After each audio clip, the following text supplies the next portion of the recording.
मुसलमान विरोधी कानून आखिरकार प्राइम मिनिस्टर नरेंद्र मोदी की सरकार ने ला ही दिया। बात हम कर रहे हैं सीएए की, सिटीजनशिप अमेंडमेंट एक्ट। इस कानून को मुसलमानों का विरोधी बताया जा रहा है। मुसलमान डरे हुए हैं इस वजह से।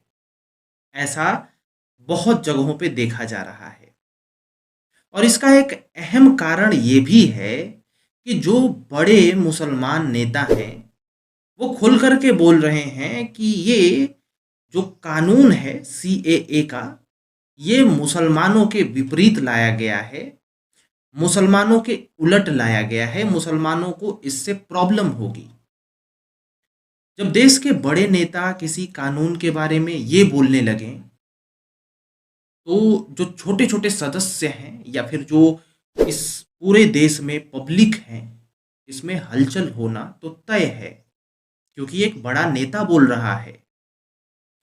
तो यही एक कारण है। अब देखिए, जितने भी कारण हैं ना, इन सभी को समझने के लिए हमें ये समझना होगा कि क्या सीएए वाकई में मुसलमान विरोधी है। मुसलमान विरोधी जानने के लिए हमें ये जानना होगा कि सीएए का कानून कहता क्या है। इस पर चर्चा हम बड़े अच्छे तरीके से और सिंपल शब्दों में आपको बताएंगे। सबसे पहले तो ये जान लीजिए कि सीएए कब पास हुआ था, कानून बनने के लिए कब रेडी हुआ था। दरअसल 9 दिसंबर 2019 को ये कानून लोकसभा में पास कर दिया गया था। मामला आगे बढ़ता है और जाता है 11 दिसंबर 2019। यहाँ राज्यसभा में भी ये कानून पारित कर दिया जाता है। कानून अभी भी नहीं बना। कानून बनने के लिए राष्ट्रपति के हस्ताक्षर होने जरूरी होते हैं और इसीलिए 12 दिसंबर 2019 को राष्ट्रपति द्वारा इस कानून पर साइन भी कर दिया जाता है। यानी अच्छे से ये कानून फिक्स्ड हो जाता है कि अब ये कानून रेडी है, अब बस इस देश में कानून लागू कर देना है। यानी 12 दिसंबर 2019 को कानून बन के पूरा तैयार सीएए। लेकिन इस कानून को अब तक पास नहीं किया गया था।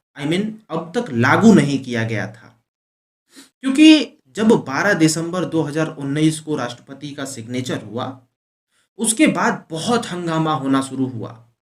आंदोलन पे आंदोलन हुए, लोगों में डर फैलाया गया कि ये जो कानून है, साथ ही साथ एनआरसी की भी बात हो रही थी कि इससे मुसलमानों को नुकसान होगा, मुसलमानों को देश से भगा दिया जाएगा, मुसलमानों का नागरिकता रद्द कर दिया जाएगा।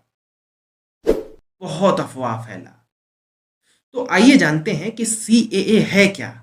क्या इससे जो डराया जा रहा है मुसलमानों को, क्या वाकई में डरना चाहिए मुसलमान को, भारत के मुसलमान को? एक शॉर्ट में हम आपको जवाब दें तो बिल्कुल नहीं डरना चाहिए।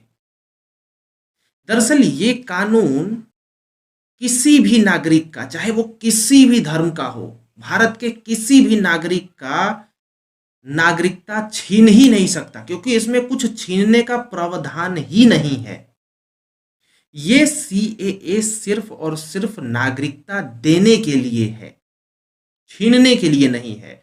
तो जब किसी से कुछ छीना ही नहीं जा रहा है तो डरने की क्या बात है।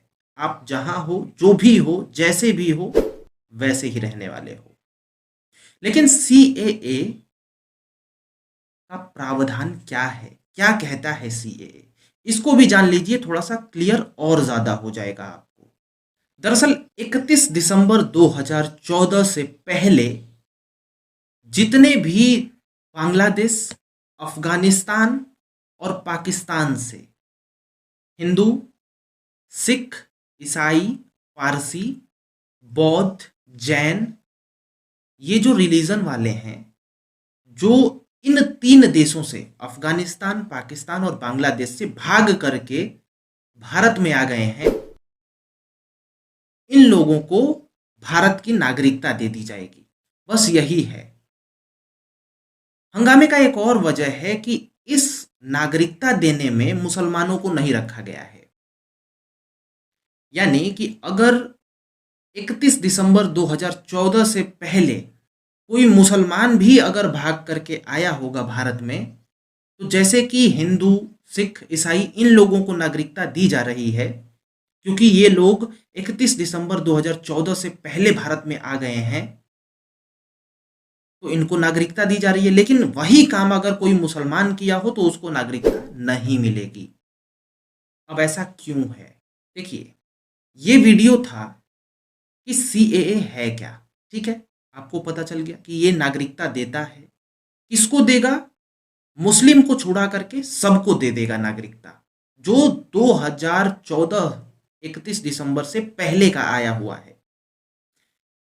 इतना क्लियर हो गया कि सीएए है क्या और क्या करने वाला है, नागरिकता देने वाला है। अब जो झमेला है कि मुसलमानों को क्यों नहीं देगा, ये हम अन्य वीडियो में ज़्यादा अच्छे से कवर करेंगे क्योंकि ये वीडियो लंबी हो जाएगी, लेकिन एक शॉर्ट फॉर्म में आपको बता देते हैं। देखिए, सरकार का कहना है कि बांग्लादेश, अफगानिस्तान, पाकिस्तान, यहाँ पे क्योंकि ये तीनों मुस्लिम देश हैं और यहाँ पे हिंदू या फिर कोई भी मुस्लिम को छोड़ करके कोई भी और रिलीजन का है जो कि सताया जा रहा है धर्म की वजह से, इसी वजह से इसको बुलाया जा रहा है। मतलब जो लोग आए हैं उनको मिल गया है क्योंकि उन लोगों का धर्म की वजह से उनको परेशान किया जा रहा है। मुसलमानों को इसमें इंक्लूड इसलिए नहीं किया गया है क्योंकि मुसलमानों को मुसलमान के ही देश में धर्म के आधार पर कौन सताएगा? कोई नहीं। तो यही एक कारण है जो कि मुसलमानों को इसमें नहीं रखा गया है। इसको हम अच्छे से नेक्स्ट वीडियो में समझाएंगे। इस वीडियो का मोटिव ये था कि सीएए है क्या, मुसलमानों को दिक्कत होगी या नहीं होगी, भारत के या फिर किसी भी नागरिक को दिक्कत होगी या नहीं होगी? नहीं होगी कुछ भी। बेफिक्र रहिए, भड़कावे में मत आइए, सॉरी भड़कावे में मत आइए। बाकी राम राम, मैं हूं अंकित सिंह, मिलते हैं।